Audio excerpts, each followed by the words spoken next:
Boa noite, amigos. Nós recebemos com muito prazer o Dr. João Vilaça, que é um dos grandes nomes da medicina pernambucana e um dos diretores do H-Visão. Como é que a medicina, doutor João, entrou na sua vida? Veja bem, João, a medicina entrou desde a infância. Eu, desde pequeno, admirava muito meu pediatra, doutor João Rocha, que continua vivo hoje, trabalha no Hospital Português. Não lhe cuida mais não, né? Não, faz tempo. Muito tempo. Então, eu sempre admirei a pessoa do médico. Eu não tinha nenhuma influência da minha família, até porque minha família é na área de comércio, padaria. Quer dizer, o senhor hoje podia ser um padeiro em vez de um médico. Pois é, eu podia ser um padeiro, eu podia ser um construtor civil, podia trabalhar com construção civil. Né? Para mim, o caminho seria até mais fácil para mim. Já estava pronto, né? Pronto, meu pai, meu tio Gildo, meu pai, eles já construíam na época e eram construtora. Gildo Vilaça foi presidente de Santa Cruz, Perfeito, né? meu tio foi presidente de Santa Cruz. Exatamente. Grande figura. Morreu no dia do aniversário. Exatamente, muito triste, né? Foi. Morreu no dia do aniversário dele. Eu estava lá. Você estava lá? Estava. Pronto, Era uma grande figura, uma pessoa assim que eu admirava muito, muito família. Era o irmão mais velho e muito ligado à minha mãe. E isso foi sócio do meu pai durante 35 anos. Então, morreu muito novo, morreu com 58 anos, muito jovem. Uma pessoa de uma cabeça extraordinária. Então, eu poderia realmente, era mais fácil, eu tinha um caminho livre para seguir o caminho de comércio, de construção civil, mas resolvi fazer medicina desde pequeno, assim. Desde pequeno eu queria, meu pai, mãe, quero fazer medicina. E, assim, fui influenciado, assim, fui, na verdade, estimulado por eles. E fiz vestibular, estudei de marista a minha vida inteira, fiz vestibular com 17 anos, passei nas duas universidades, na Federal e na UPE, mas resolvi, na época, estudar na UPE, porque na Federal, na época, estava tendo muitas greves, alguns problemas. Na época, não. Ainda hoje, né? Agora é pior. Agora está pior, Eu sei, inclusive, de professores da Universidade Federal que colocam os filhos para estudar na UPE. Na UPE, exatamente. É verdade. Ciências médicas, né? Ciências médicas, A UPE seria ciências médicas, né? Então, e durante o caminho, assim, aí a decisão de fazer oftalmologia, quando eu entrei em medicina, eu tive algumas ideias, assim, de fazer especialidades na área cirúrgica, que era o que eu gostava. E a medo de sangue, não?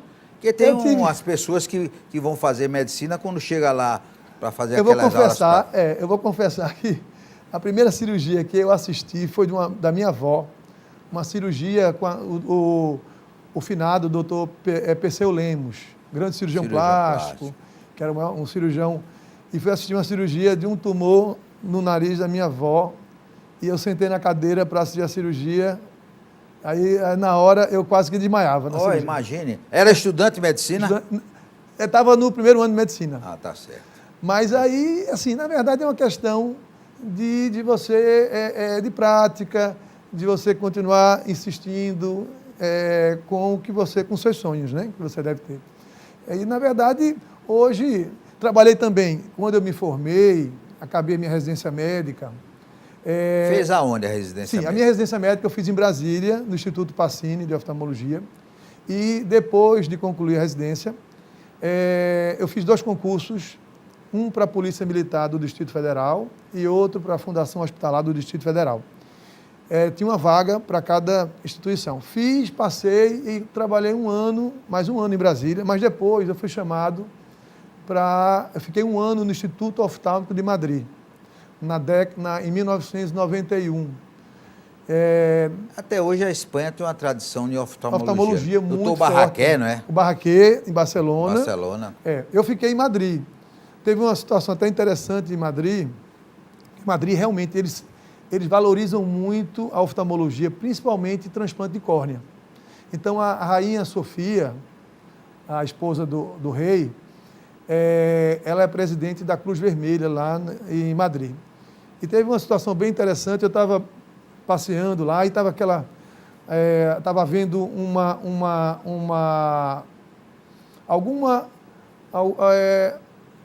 tinha assim, policiais, um palanque, eu achei interessante, cheguei perto lá e vi que a rainha Sofia, ela estava num palanque, mas assim, toda guardas, tudo, e se você desse uma doação, podia ser 100 euros, ou na época 100 pesos, na verdade, porque na época não tinha o euro ainda, 100 pesos ou qualquer valor desse, você podia subir o palanque e ela apertava a sua mão.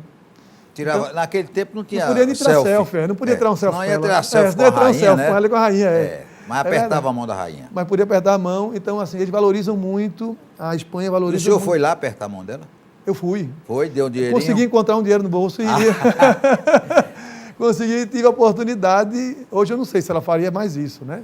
Mas eu tive a oportunidade de conhecer ela do lado, assim, na verdade tive a oportunidade essa. Aí quando voltou? Sim, aí voltei da Espanha, e quando eu voltei da Espanha, aí eu voltei para Recife e, como eu sou muito ligado à família, né? E família portuguesa é sempre uma família muito agregadora, muito unida. E os almoços de domingo os almoços, os almoços de domingo com bacalhau, com tudo.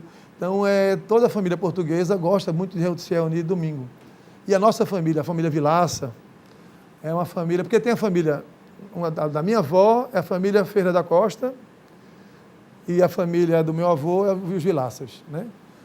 E, então, assim, é realmente um estímulo para voltar à minha cidade, né? É um amor que eu tenho à minha família, à minha cidade, amo minha cidade. A gente sabe que esse Recife tem vários problemas, né? Violência, tudo, mas eu acho minha cidade belíssima e nasci aqui e quero continuar vivendo aqui minha vida toda. Então, quando eu cheguei em Recife, como eu tenho uma amizade muito grande com os Valenças, do Val Valença, do Dr. Afonso, do Dr. Roberto, do IOR, então eles foram muito receptivos comigo e eu fui trabalhar no IOR. Lá eu trabalhei 10 anos no IOR e foi um período maravilhoso no início da minha carreira. E depois conheceu lá o doutor Álvaro Dantas. Isso. Aí eu e Álvaro, nós nos tornamos muitos amigos. Álvaro, Quem é mais velho, o senhor ou ele? Na verdade, sou eu, né? Eu sou Mas mais tem cabelo, ele não tem, né? Tem isso também. Né? Eu tenho mais cabelo e menos barriga do que ele. Tá certo. Mas Álvaro, com aquela visão empreendedora, né? Isso realmente ele me puxou e me incentivou a gente montar um serviço nosso, eu e ele. Como filho de português, né? A ideia de conversar com o provedor do Hospital Português, o seu Alberto, interessante que foi o dia que eu liguei para ele, para o seu Alberto, foi um dia de domingo. Eu imaginei, o seu Alberto deve estar em casa, né, com a família, se divertindo. Quando eu liguei para o seu Alberto Ferreira, ele estava trabalhando, estava lá no Hospital Português, trabalhando lá. Eu falei, puxa vida, se eu tinha uma admiração por ele, a admiração até aumentou. E ele foi também muito receptivo e nos abriu a porta para poder montar um serviço lá, que na verdade não existia esse serviço, o Real Visão não existia. Então nós montamos um serviço chamado Real Visão, um serviço pequeno, discreto, de 140 metros quadrados. E a partir daí, com o passar dos anos, o nosso serviço, o senhor Alberto percebeu esse potencial que é a oftalmologia dentro do Hospital Português. Então, nos ofereceu uma área 4 vezes maior, no edifício garagem, uma área de quase 600 metros. E em 2005, 2006, nós nos mudamos para o edifício garagem, para aquele último andar, onde era uma clínica enorme, assim, uma clínica enorme com todos os aparatos. Tinha até mordomo, né? Mordomo era, seu Pepper. Você lembra, né, do seu Pepper? Era o diferencial realmente do caso, o Real Visão. A gente queria, na verdade, humanizar mais a medicina na oftalmologia. Realmente a gente percebia que estava faltando. Nós temos aqui em Recife grandes clínicas de olhos, realmente. Recife é uma referência em oftalmologia, mas a gente estava percebendo que precisava realmente humanizar mais. O paciente já chega no consultório já fragilizado, né? Geralmente ele não vai para um consultório bem. Ou ele tem algum problema oftalmológico, ou está sentindo... E depois o tal do olho dói, né? Eu não o sei, olho olho e ouvido são duas coisas terríveis, né? É verdade, A quantidade de terminações nervosas que tem no olho é muito grande. A parte branca do olho, a córnea, ela é muito inervada. Então, qualquer coisa no olho, um corpo estranho, o paciente procura logo o oftalmologista. Então, você já chega fragilizado. Então, você entrar num ambiente, numa clínica oftalmológica, em que você é bem recebido, em que você é chamado pelo nome e não por um número, né? Então, a gente procurou, nós contratamos uma assessoria que nos deu esse suporte,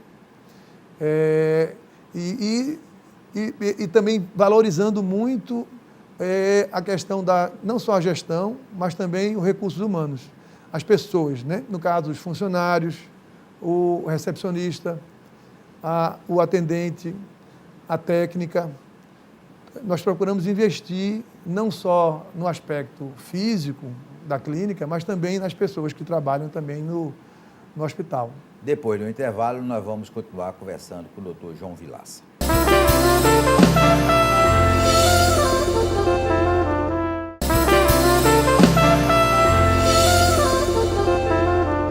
Doutor João Vilaça, além de cuidar dos olhos das pessoas, o senhor gosta de pintar, né? É verdade, é.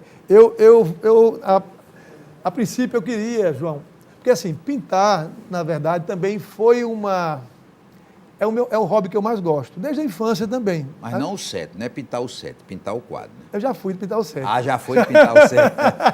Agora está pintando o quadro. Agora só estou pintando o quadro, Eu direcionei agora para pintar só realmente telas, assim. Na verdade, também desde a infância, pintura, arte de maneira geral, sempre foi uma fascinante para mim. Eu acho que a arte ela não é só bela na questão visual, mas também eu percebo que a arte, de maneira geral, ela alimenta também a alma. As pessoas que gostam de arte, eu percebo que elas se dão melhor com as pessoas. São pessoas mais humanizadas.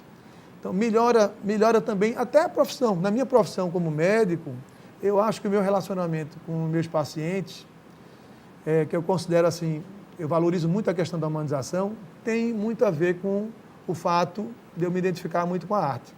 Então, esse catálogo que eu vou lhe dar, eu até fiz uma dedicatória, é um projeto que foi desenvolvido em 2015. Em 2015 eu fiz uma série de telas, foram 14 telas, que foram doadas para a Fundação Alice Figueira, e essas telas elas são vendidas e o valor que é recebido é doado para a Fundação. Então eu juntei todas essas telas e resumi num catálogo. A ideia do catálogo foi estimulado por uma pessoa que você conhece, né? O curador do Santander Cultural, o Carlos Treves. Está em Porto Alegre que está em Porto Alegre. E também do grande amigo meu, o Raul Córdola, que é um grande, eu acho, um gênio, é o maior crítico de arte que eu conheço. Então, os dois me estimularam a passar essas telas para um catálogo. Quem me ajudou também foi Gisele Abad. Gisele Abad ela fez a parte é um designer, ela fez a parte gráfica do catálogo.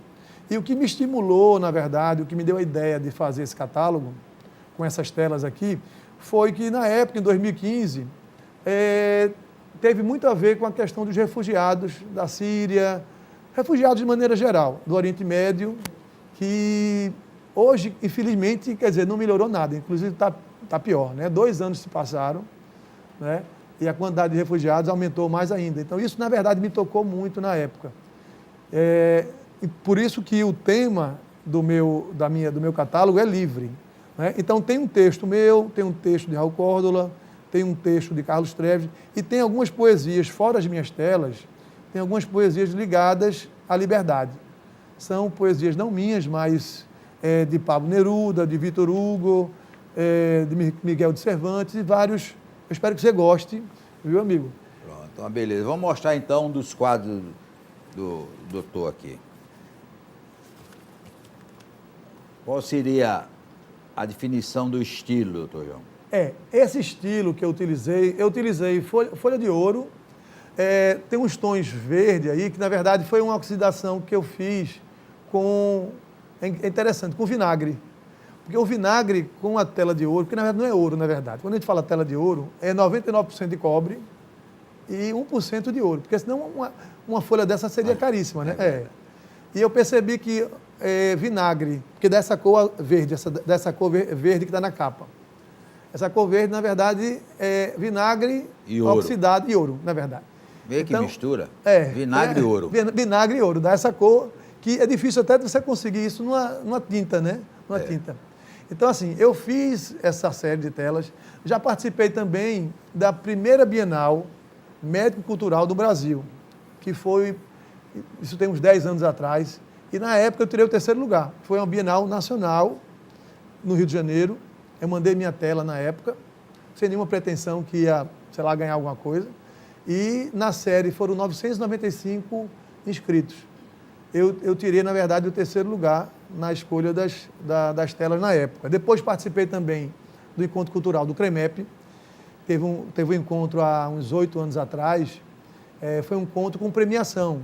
Aí participou na época o psiquiatra Dr. Escobar, Chicão, e outros médicos que gostam também de arte. Porque é interessante como a quantidade de médicos que gostam de arte, de maneira geral, não só arte, pintura, mas poesia, literatura, fotografia, de maneira geral, são várias.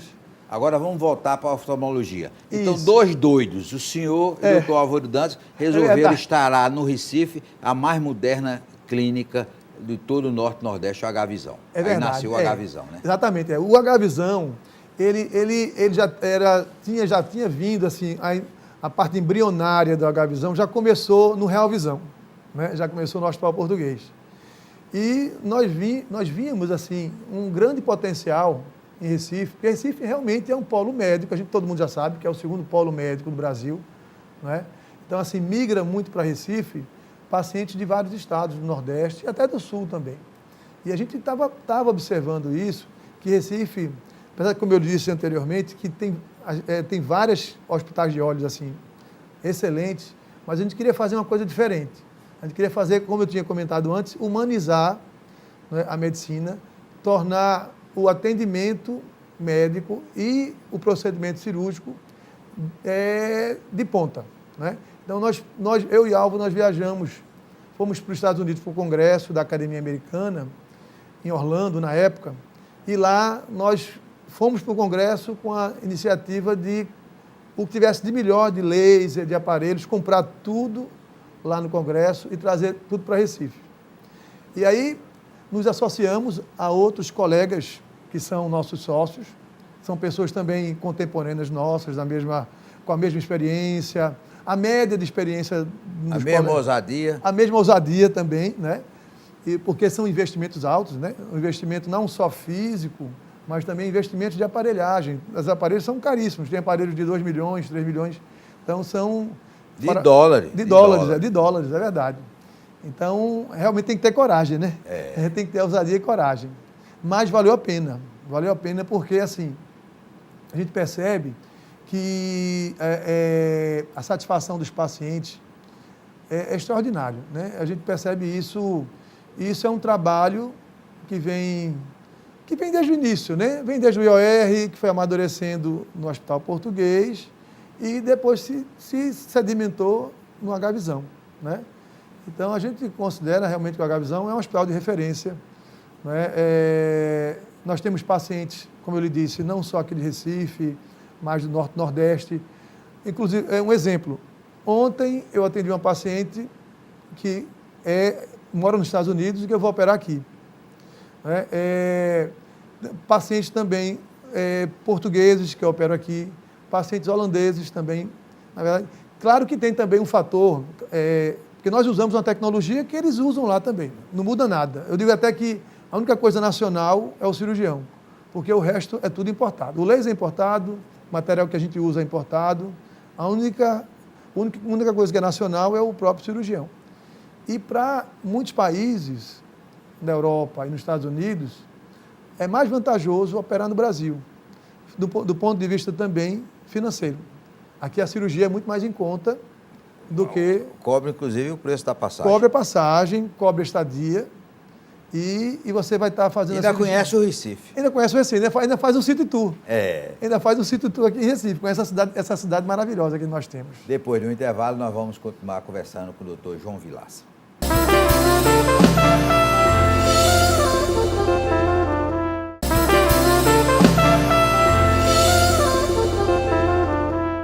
Nós vamos continuar conversando com o Dr. João Vilaça. Doutor João, eu sou, assim, um testemunha ocular da história, né? É verdade. Porque eu usei óculos a vida toda e deixei de usar óculos no H-Visão. Isso. Como essa cirurgia, quem não gosta, deve gostar do H-Visão são as óticas, né? Até porque o óculos está cada vez mais caro, né? É verdade, é verdade. O cara sai de lá, nunca mais, eu não sei mais nem o que é óculos. É verdade. Como é essa cirurgia para acabar com a necessidade do com óculos, os né? Com os óculos. Veja bem, nós temos hoje a cirurgia refrativa, que é a cirurgia para correção de grau, é a cirurgia na área oftalmológica que a tecnologia mais se desenvolveu. Porque realmente todo paciente hoje, ele, com essa tecnologia hoje de uso de computador, celular, hoje cada vez as pessoas estão precisando mais usar a visão de perto. Porque antes a gente só usava a visão de perto para leitura, né? Ler um livro, uma revista, mas hoje você vai ter que pegar seu celular e chegar perto.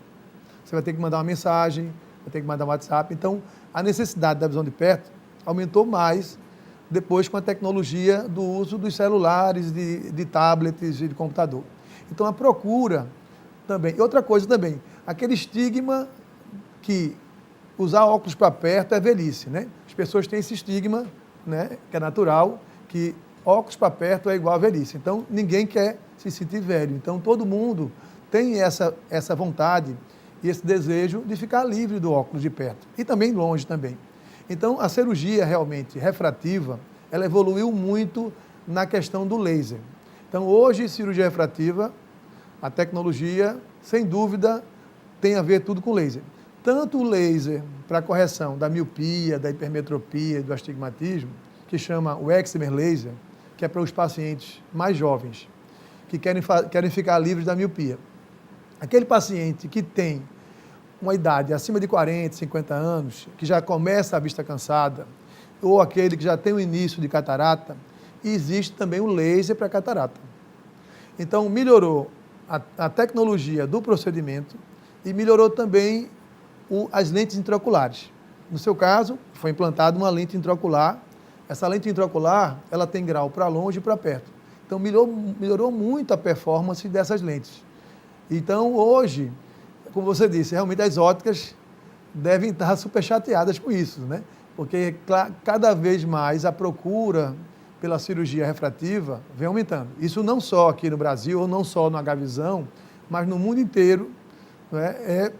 Existe uma adesão do paciente à procura desse procedimento. Doutor João, o senhor que faz várias dessas cirurgias no dia, como é a técnica? Coloca lá, não tem, bota só um colíriozinho, como é? O senhor vai lá com laser, o que é que o senhor faz lá? A cirurgia, a gente pode dizer o seguinte, porque as pessoas falam muito que é uma cirurgia simples. Na verdade, tem uma diferença entre cirurgia simples e cirurgia rápida. A cirurgia, ela é rápida, mas não é simples, porque ela envolve a habilidade cirúrgica do cirurgião e envolve toda uma tecnologia complexa que faz com que a cirurgia se torne rápida realmente. Por exemplo, segunda-feira agora, eu operei 15 olhos. Eu comecei 1h da tarde e acabei 3h30 da tarde. Quer dizer, a cirurgia realmente são rápidas, né? Porque, como é a cirurgia? A cirurgia, o paciente, a gente chama de day clinic, né? É uma cirurgia que não tem internamento. Você entra no bloco cirúrgico, é feito uma estilação de colírio anestésico, uma sedaçãozinha para o paciente ficar tranquilo. A cirurgia dura mais ou menos 10 minutos, o laser dura mais ou menos esse tempo, pode ser até menos 5 minutos. O paciente acaba a cirurgia, fica uns 10 minutos na sala de recuperação e sai do bloco cirúrgico, vai para casa, normal. Na verdade, não tem nenhuma internação, não leva nenhum ponto, não tem sutura na cirurgia, pós-operatório maravilhoso, não sente dor. Eu saí dirigindo, foi irresponsabilidade ou pode sair? Não pode. Se o paciente se sentir seguro de dirigir depois da cirurgia, ele pode, não há problema nenhum. Tem um médico, por exemplo, americano, que ele, no congresso americano, ele operou um amigo de catarata e depois da cirurgia saiu do bloco cirúrgico e os dois foram jogar tênis. Mas também isso, aí já é demais também, né? Você fazer uma cirurgia de catarata, aí acabou a cirurgia, levar o colega para jogar tênis na mesma hora e apareceu um vídeo, os dois jogando tênis, tudo. Dirigir, se você se sentir seguro, poderia. Não é o mais recomendado, né? Mas, até porque também o paciente pode sair um pouquinho, depois da sedação, ele pode sair um pouquinho meio grogue, e aí perder um pouco do reflexo na hora de dirigir. Mas se morar perto do hospital, não há problema. Agora tem uma coisa, né, Dr. João? É uma responsabilidade muito grande que não pode errar, né? Errar é terrível, né? Todo cirurgião, ele vai entrar, por mais que ele tenha experiência cirúrgica, anos de cirurgia. No caso, o ano que vem eu vou fazer 30 anos de cirurgia. Mas a gente sempre tem que entrar na cirurgia realmente com aquela maior responsabilidade, porque a visão, claro, todo mundo é um órgão, todos os órgãos são importantes, mas a visão realmente é um órgão extremamente nobre, né? Então, e é uma cirurgia que não pode ter erro. As etapas da cirurgia, todas elas têm que seguir aquele padrão. Se você erra no começo da cirurgia, o final já não vai ser bom da cirurgia. Então, é uma cirurgia, então você tem que ser um bom cirurgião, um ótimo cirurgião, habilidoso, e se cercar também da melhor tecnologia. Isso é importantíssimo, para que você não erre na cirurgia. A nossa última pergunta, doutor João, é uma orientação. Nesse clima tropical que nós vivemos, o óculos de sol é fundamental? Ah, sem dúvida, João. Realmente, o óculos de sol, com o filtro ultravioleta, ele é importantíssimo. Não é esse vendido de camelô, não presta não. Esse não, viu? Esse joga fora. Esse joga fora. O ideal é você ir numa ótica que você confie, uma ótica confiável, ou então, se você viajar e poder comprar fora também, mas aqui no Brasil, você procura uma ótica confiável e com um óculos que tenha garantia, que tenha um selo de garantia, porque a radiação ultravioleta, ela vai comprometer o olho em duas estruturas do olho. Um é o cristalino, que vai induzir mais a catarata. Se você se expõe muito à radiação solar, você vai ter catarata mais cedo. E a outra é a retina também. A retina, ela não gosta de radiação ultravioleta, porque vai estimular uma doença na retina chamada degeneração macular. Então tem que usar. Tem que usar. Resumindo, tem que usar óculos escuro. É verdade. Nós queremos agradecer ao doutor João Vilaça. Foi uma honra e um prazer tê-lo aqui no nosso programa. Desejar um feliz fim de semana para você e até o próximo sábado, se Deus quiser, aqui na TV Tribuna.